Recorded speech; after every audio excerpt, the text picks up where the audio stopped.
Good morning. My name is Kimberly Budd. I'm the Chief Justice of the Massachusetts Supreme Judicial Court, and I'm speaking to you from our courtroom at the John Adams Courthouse in Boston. Welcome to jury service in the Commonwealth of Massachusetts. On behalf of our court system and the people of Massachusetts, I'd like to thank you for being here today. You are about to perform one of the most important duties we have as citizens. Trial by a jury of one's peers is a fundamental right guaranteed by the United States Constitution and the Massachusetts Constitution. And your presence here makes that right a reality for the people facing trial today. Serving as a juror is one of the critical ways in which you can participate directly in our democratic system of government. When you sit on a jury, you are entrusted with extraordinary power to find the facts, apply the law, and render a verdict. In other words, to administer justice. Our society relies upon you to exercise your good judgment in deciding the case before you. Jury service is a living example of government of the people, by the people, and for the people. Through your service, you help to ensure the fairness of our justice system. You are the voice of the community. When you hear a case, it means that issues of vital importance are decided by a representative group of impartial citizens. Having been a trial court judge for many years before being appointed to the Supreme Judicial Court, I can tell you that those who have an opportunity to serve as jurors, by and large, feel very good about the important work they have done. And even if it turns out that you do not sit on a jury, your presence, standing by to serve if needed, plays a vital role in making jury trials possible and helping to resolve cases. I understand that jury service may be inconvenient or even difficult for some of you. Please know that our judges, court officers, and other court staff will do their best to make your service as comfortable as possible. And I hope that, whatever challenges you may have faced in coming here today, you will be inspired by the importance of what you're doing. Whether you end up on a jury today or not, thank you for being here to put into practice one of the most significant constitutional safeguards in our legal system. Your role is critical to the delivery of justice for all in the Commonwealth. Once again, thank you for your service.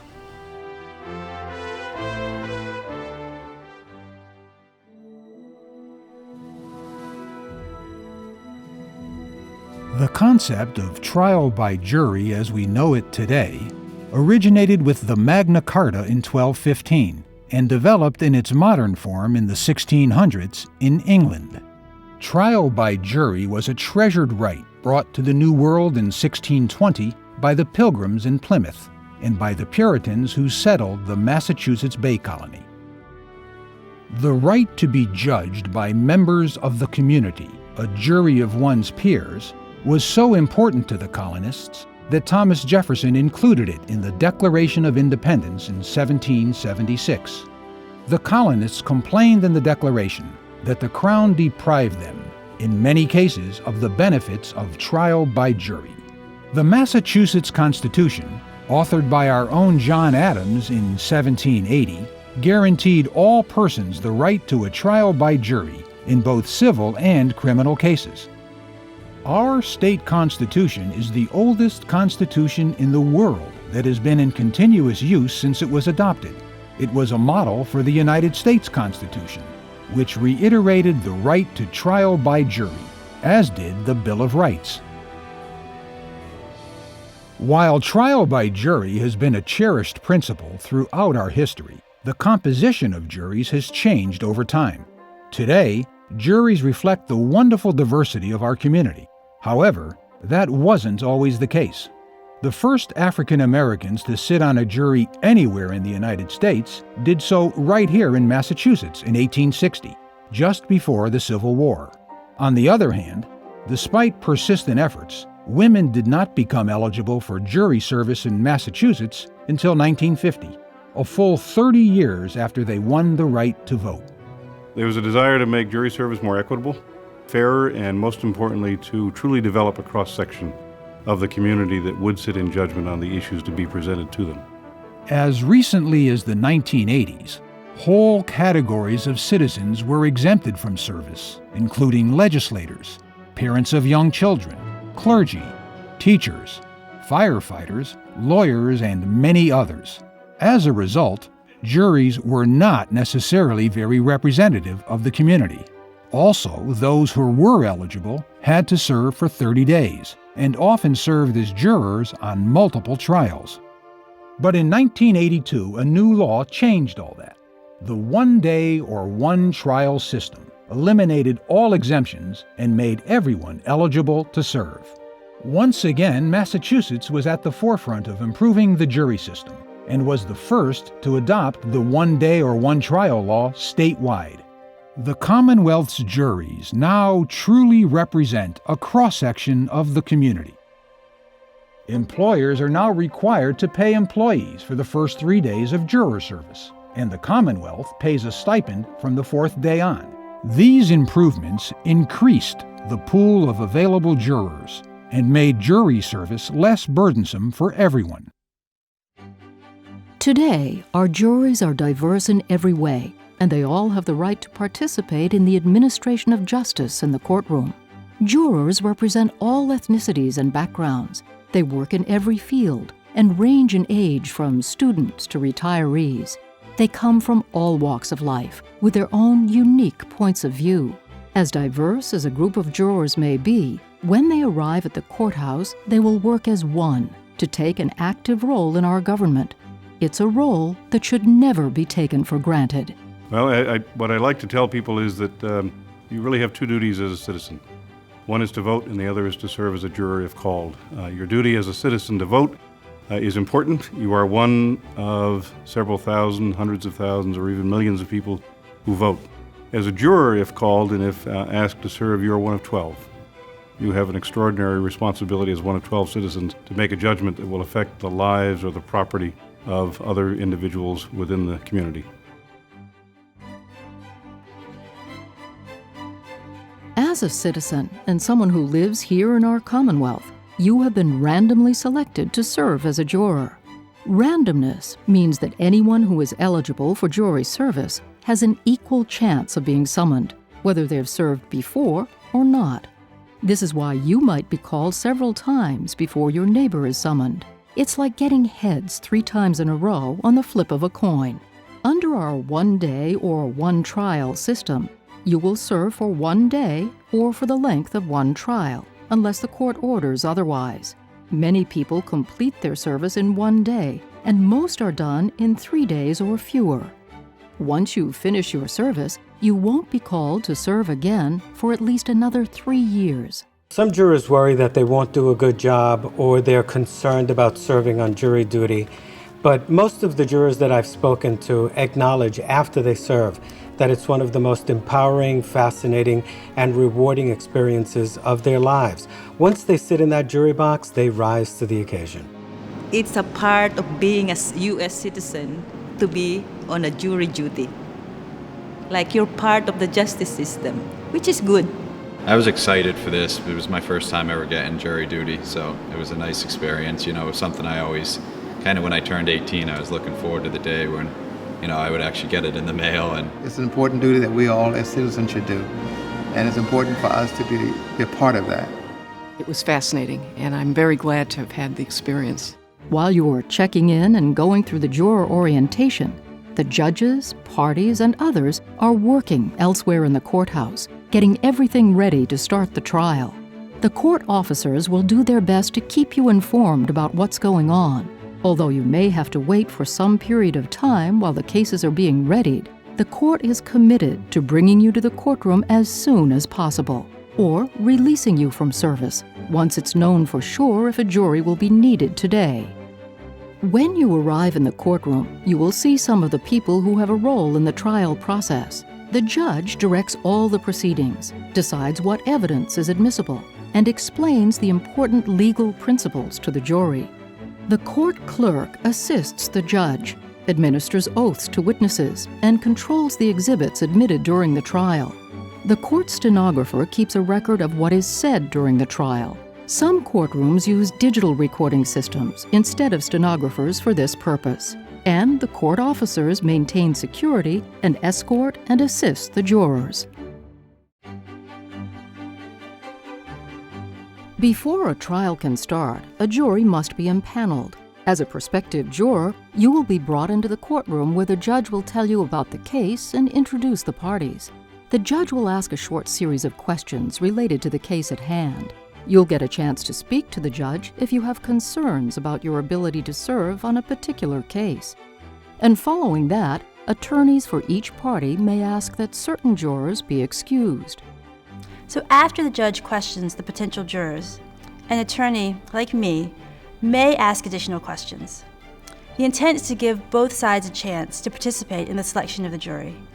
Jurors should never take it personally if they're not selected for a jury trial. It has nothing to do with character. It has nothing to do with educational level. It basically concerns the constitutional right that everyone has in order to select a fair jury. Oftentimes, a juror who is excused from jury duty in one case will then be sent to another courtroom so that they can then serve on another jury. Jurors who are not seated will be returned to the jury pool. The court is very mindful of the jurors' time, and prospective jurors will be released for the day as soon as the court is sure they will not be needed for another impanelment. Once a jury has been selected, the trial can begin. Jury members must remain impartial and open-minded throughout the trial. At the trial, the judge will give you detailed instructions about your duties. Here are important rules that must be followed in all cases. During the trial, you may not discuss any aspect of the case with anyone, including family, friends, or trial participants. Don't even discuss the case with your fellow jurors until the judge tells you to deliberate. Do not read or listen to any news reports about the trial. Exposure to publicity during the trial could result in a mistrial, requiring the case to be tried again at a later date. So, what kind of trial might you hear? There are two types of jury trials: criminal and civil. In a criminal trial, the Commonwealth brings charges against one or more defendants. The Commonwealth accuses the defendant of committing a crime. A prosecuting attorney represents the Commonwealth and presents evidence in an attempt to prove that the defendant is guilty of the offense as charged. In a criminal trial, the prosecution has a burden of proof. That burden of proof is to prove the case beyond a reasonable doubt that the defendant is guilty of the charges that the prosecution has brought. The defendant has the right to be represented by an attorney, but is not obligated to testify. In every criminal trial, the accused is presumed to be innocent. The burden of proof is solely on the Commonwealth, meaning the Commonwealth must prove the defendant guilty of every element of the crime beyond a reasonable doubt. A civil trial involves a dispute between two or more parties. It's a lawsuit. The party that starts the case by making a claim is called the plaintiff. The person or organization the plaintiff sues is called the defendant. The plaintiff may make a claim for money or damages. For instance, the plaintiff could sue the defendant by claiming the defendant violated the terms of a contract, or for injuries resulting from a motor vehicle accident. In a civil trial, the jury just has to believe that it is more likely than not that the charge brought by the plaintiff against the defendant is true. That's by a preponderance of the evidence. Jury trials usually begin with opening statements from one or both parties. An opening statement is a preview of the trial, when each side tells the jury what it expects to prove. During the trial, the lawyers present witnesses for examination and cross-examination. They may also present physical exhibits. Of course, evidence is an important part of any trial. However, certain evidence may be considered inadmissible. The judge's role in the courtroom is to ensure that the jury hears evidence that is relevant and important to the issues at hand, and that the jury decide the case solely on the basis of that evidence. It's therefore important that the juries not do any outside investigation, do any outside internet research, or communicate with anyone about the issues in the case so that they do not receive any information that may be prejudicial or irrelevant to the case itself. It's one of the fundamental pieces of being a juror. You can't share information outside the jury pool, and you can't bring information from outside in. When you see the attorneys for the parties approach the judge's bench, it's often to discuss whether a certain piece of evidence is admissible or to discuss other legal matters. They may also be discussing logistics, such as when to break for the day. At the end of the trial, the parties present closing arguments. After closing arguments, the judge will give a charge or instruction to the jury. The charge defines the law in the case that the jurors will use in reaching a verdict. Our jury system relies on you to use your common sense and life experiences as you consider the evidence and work collectively with your fellow jurors to reach a decision. No one individual is better suited than another to serve as a juror. Together, you and your fellow jurors serve as the voice of the community as you resolve the dispute before you. During deliberations, jurors meet together to review the evidence and determine the facts. Everyone has a chance to be heard. Then they apply the principles of law the judge has given them to those facts. In this way, a jury reaches its verdict. If I forget a point, there's bound to be another juror who remembers it. Or if one is it has an opinion, a strong opinion, there may be other evidence that changes that opinion. So we're all there to back each other up and to remind each other what we heard in the courtroom. Today, some of you may not be chosen to hear a case, but your presence here is still vitally important because it may cause some cases to be resolved without the need for a trial. Jurors, I just want to thank you for being here today. By being here, ready to serve, you've done your part to preserve our constitutional right to a trial by jury. After the trial, you will go back to the business of everyday life. Hopefully, you will have a renewed sense of the importance of the jury system to our rights and freedoms as citizens. It's critical for our criminal justice system. It's critical for everyone to realize that this is one of the few opportunities that we have to exercise one of the constitutional rights granted to us by our Constitution. Other than voting, serving on jury duty has to be one of the most empowering experiences that any one of us can experience. There's also that participatory feeling you get by contributing to, the justice system in the U.S. You get to see it from the very beginning, not until the end, but close to it. So that's really important. You get to see one of the important parts of the government functioning. And here in America, if you're a citizen, you're gonna go on jury duty. It's a fulfillment. It actually makes me feel proud to be able to contribute in this way. And it doesn't take much time.